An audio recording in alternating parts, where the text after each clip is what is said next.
TV9 ಡಿಜಿಟಲ್ಗೆ ಸ್ವಾಗತ. ನಾನು ಕಿರಣ್. ವಾಲ್ಮೀಕಿ ಪರಿಶಿಷ್ಟ ಪಂಗಡಗಳ ಅಭಿವೃದ್ಧಿ ನಿಗಮದ ಹಗರಣಕ್ಕೆ ಈಗ ಒಂದು ಹೊಸ ತಿರುವು ಸಿಕ್ಕಿದೆ. ಈ ಹಗರಣವನ್ನು ತನಿಖೆ ಮಾಡ್ತಾ ಇರುವಂಥ ಇಡಿ ಜಾರಿ ನಿರ್ದೇಶನಾಲಯ ಚಾರ್ಜ್ ಶೀಟನ್ನು ಈಗಾಗಲೇ ನ್ಯಾಯಾಲಯಕ್ಕೆ ಸಲ್ಲಿಕೆ ಮಾಡಿದೆ. ಆ ಒಂದು ಚಾರ್ಜ್ ಶೀಟ್ನಲ್ಲಿ ಮಾಜಿ ಸಚಿವ ನಾಗೇಂದ್ರ ಅವ್ರನ್ನ ಮೊದಲನೇ ಅಕ್ಯೂಸ್ ನಂಬರ್ 1 ಅಂತ ಆರೋಪಿಯಾಗಿ ಅದನ್ನು ಮೆನ್ಷನ್ ಮಾಡಿದ್ದಾರೆ. ಜೊತೆಗೆ ಈ ಒಂದು 94 ಕೋಟಿ ಏನು ಈ ಒಂದು ಅಭಿವೃದ್ಧಿ ನಿಗಮದ ಹಗರಣದಲ್ಲಿ ಏನೇನಾಯಿತು ಅನ್ನೋದ್ರ ಬಗ್ಗೆ ಕಂಪ್ಲೀಟಾಗಿ ಯಾವ ರೀತಿ ಹಗರಣ ಆಗಿದೆ ಅನ್ನೋದ್ರ ಬಗ್ಗೆ ಚಾರ್ಜ್ ಶೀಟ್ನಲ್ಲಿ ಇಡಿ ಅಧಿಕಾರಿಗಳು ಈಗಾಗಲೇ ಅದರಲ್ಲಿ ಮೆನ್ಷನ್ ಮಾಡಿ ಕೋರ್ಟ್ಗೆ ಸಬ್ಮಿಷನ್ ಮಾಡಿದ್ದಾರೆ. ವಿಚಿತ್ರ ಅಂದರೆ ಇದೇ ಪ್ರಕರಣವನ್ನು ತನಿಖೆ ಮಾಡ್ತಾ ಇರುವಂಥ ರಾಜ್ಯ ಸರ್ಕಾರದ SIT ನಾಗೇಂದ್ರ ಮಾಜಿ ಸಚಿವ ನಾಗೇಂದ್ರ ಅವರ ಹೆಸರನ್ನು ಕೂಡ ಅವರು ಉಲ್ಲೇಖ ಮಾಡಿರಲಿಲ್ಲ. ಅದು ಬಿಟ್ಟು ಅಧಿಕಾರಿಗಳ ಪದ್ಮನಾಭ ಇರ್ಬೋದು, ಕೆಲ ಅಧಿಕಾರಿಗಳನ್ನು ಏನು ಒಳಗೊಂಡಂತೆ ಚಾರ್ಜ್ ಶೀಟನ್ನು SIT ಕೂಡ ಈಗಾಗಲೇ ಸಬ್ಮಿಷನ್ ಮಾಡಿದ್ದಾರೆ. ಆದರೆ ಇಡಿ ಸಬ್ಮಿಷನ್ ಮಾಡಿರುವಂಥ ಈ ಒಂದು ಚಾರ್ಜ್ ಶೀಟ್ನಲ್ಲಿ ನಾಗೇಂದ್ರ ಅವರು ಮೊದಲನೇ ಆರೋಪಿಯಾಗಿ ಈ ಒಂದು ಪ್ರಕರಣದಲ್ಲಿ ಭಾಗಿಯಾಗಿದ್ದಾರೆ. ಜೊತೆಗೆ ಸುಮಾರು 94 ಕೋಟಿ ಹಗರಣದಲ್ಲಿ ಅವರ ಪಾತ್ರ ಇದೆ ಅಂತ ಕೂಡ ಅದರಲ್ಲಿ ಮೆನ್ಷನ್ ಮಾಡಿದ್ದಾರೆ.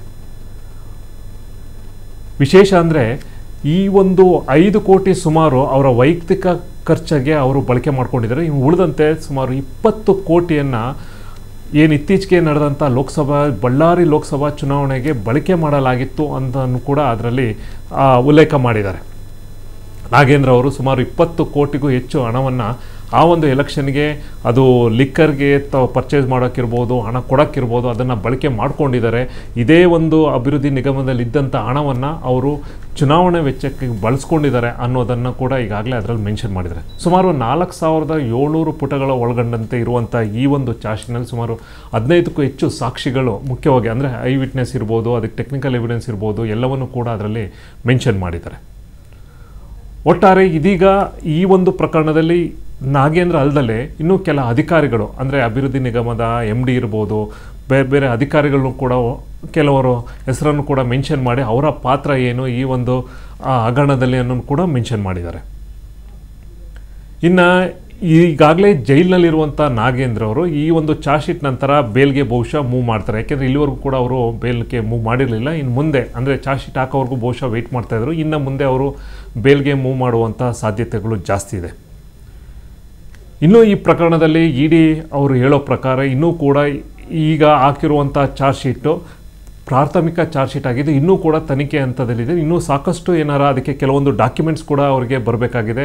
ಅದು ಫೋರೆನ್ಸಿಕ್ ಲ್ಯಾಬ್ದ ರಿಪೋರ್ಟ್ಸ್ ಕೂಡ ಕೆಲವೊಂದಷ್ಟು ಬರಬೇಕಾಗಿದೆ. ಅದು ಅಷ್ಟೇ ಅಲ್ಲದೆ ಇನ್ನೂ ಕೂಡ ಈ ತನಿಖೆ ಎಲ್ಲೆಲ್ಲಿ ಹೋಯ್ತು ಹಣವನ್ನು ಅಂದರೆ ರಿಮೈನಿಂಗ್ ಹಣ ಕೆಲವೊಂದಷ್ಟು ಹಣವನ್ನು ಈಗಾಗಲೇ SIT ಅಧಿಕಾರಿಗಳು ಸ್ಟೇಟ್ ಅವರು ಸೀಸ್ ಮಾಡ್ಕೊಂಡಿದ್ದಾರೆ.